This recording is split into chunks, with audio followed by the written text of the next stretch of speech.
Today we'll look into the very basics of animation in Maya. So just to understand what the keyframe is, how to set one, and yeah, things like that. So first of all, I create some sort of object, and I have some sort of object that sits in the center of the world. Now, in order to animate, I need to make keyframes. Keyframes are points in timeline that define some sort of change. The change might be in any animatable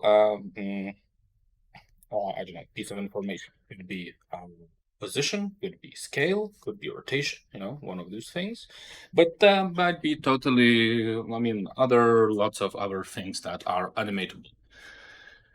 So let's start with just trying to animate something. So the simplest way, one of the ways to animate would be well, first of all, you make sure that you like the timeline. So this is our timeline, and then we can go to settings. So this running man and the gear goes to settings. What do we need to notice here? First of all, that we're working with film frame rate, 24 frames per second.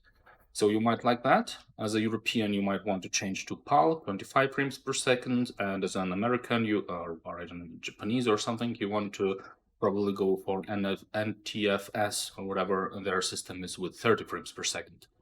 I am not able to explain what's the difference between actual 30 and 39.97, and I think it's not even, there are more digits there. So I'm not sure which one should you choose if you're an American, and how does this NTS thing works. But I will just, I don't know, I'll just go for 25 standard PAL kind of frame rate. Now, another thing is playback speed. Where's our playback speed? Yeah, play every frame. So this basically lets your computer play at real time if it manages. But if it struggles, if there are too many objects in the scene, there is some, I don't know, water simulation or something, it might not be able to do that. And then, but still it will play every frame. So you won't see perfect animation, but you will see every frame. And that's very important in simulations that calculate things frame by frame. So basically Bifrost, Bifrost, stuff, particles, and all of those things. But you might want to say, to change playback speed sometimes, but I don't know. Usually you just stick with this one. And what else do we need to know? Probably that's it.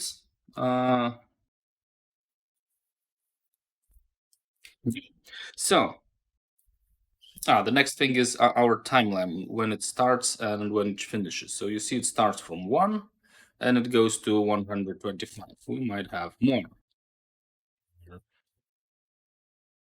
Less, because we are concentrating only on, I don't know, 17 frames at the moment. Okay, I'll just leave that for now. We don't care about this at all. Let's just try to animate something. So first of all, we need to set a key. One of the ways to set a key is just hit S. What happens? You see this red thing right here. I will turn this on so you can see it more perfectly. Right here, the red marker. It means that the position, or actually when you just hit S, it means position, rotation, and scale are set. They have a keyframe at the frame 1. Now I go to frame 15 and just move my thing somewhere and hit S again. Now I have a keyframe at frame 15, and you see there is a change. Now, sometimes in animation we want to have something called onion skinning from, I think, alt classical animation, this term comes. Basically, it just tries to show us kind of ghosting of for some reason it doesn't work for me at the moment. Let's see, maybe it will work later. I'm not sure why it's not working, but you should see some kind of like ghosting of the object. Okay, now let's do something else. So say at some other point I go, oh yeah, here it is. Here's the ghosting. I hit S to set a keyframe, and now my keys are, you see, like at 1, 15, 30. So each of these motions happens in half a second, a little bit over 1 second, and now I'll make one very short motion. So I'll go here and just do something like that. Oh, we don't see ghosting because the animation is really slow. So you could, oh yeah, now it shows some now, I don't know. But basically here it's much slower, and the last motion is way faster because the distance between two of my keyframes, you see here, is like what, 1, 2 frames. So you see in 2 frames how much it jumps. 3 frames. 2 frames. So basically, we made an animation with 1, 2, 3, 4 keyframes. Let's play it. And you see how how fast the last one happened, because the keyframes are so close together. Only three frames for this action here, and much more frames for this action right here. Okay, so next thing we have to learn that animation happens in different channels. So there is a channel for position, different channel for rotation, and different channel for scale. And we don't see that at the moment. We just see keyframes in a timeline, in the selected object. So let's say I go to frame 40 and I will try to rotate my object. I rotate my object and set a key again. And notice that it rotates only from frame 32 to 40 to 140.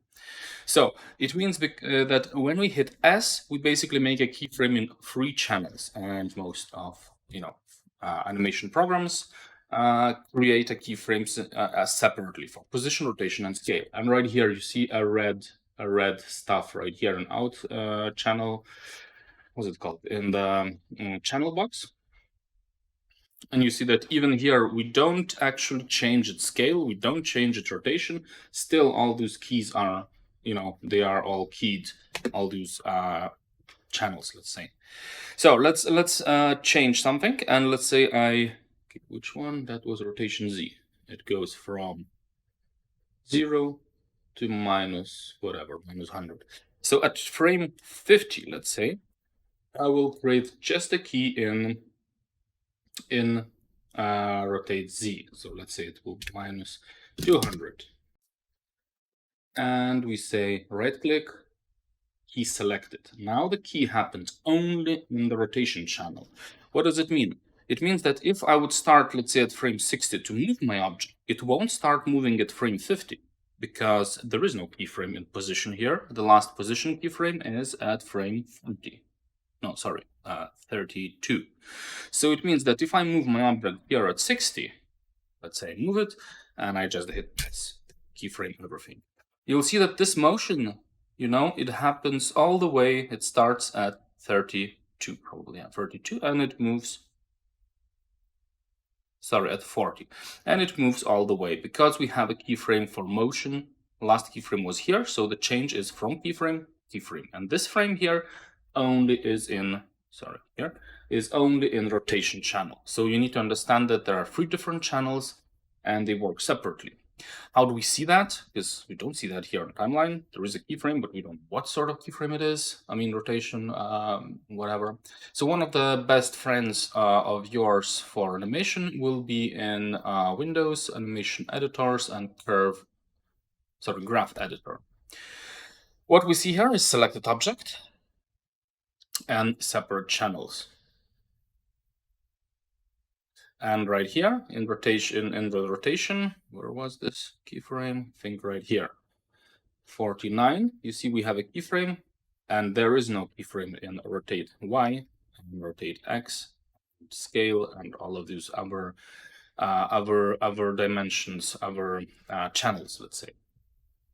Now here we have a time to the right, and up is just units, how much it moves in x-axis, plus and minus, and so on, looking at the coordinate system here of the center of the world.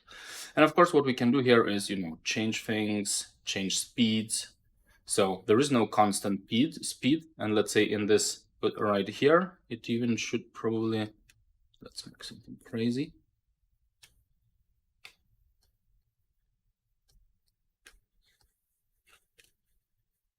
So you see, it even goes backwards a bit. So we can do crazy things here, but basically the constant speed here, I don't know how to do it, probably it's this one. Right here, it will be constant speed. I should change that as well. And remember that it's not in all axes, it's only on translate X at the moment. So now it's a constant speed right here.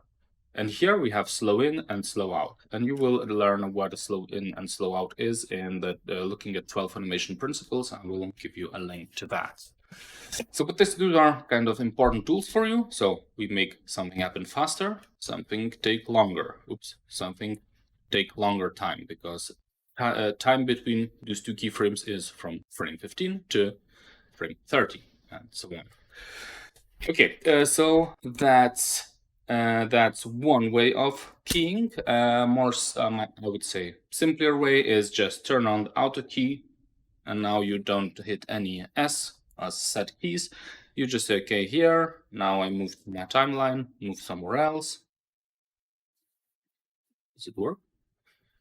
It does not work. Okay, so I guess that I should still make a first keyframe. Let's say, okay, S.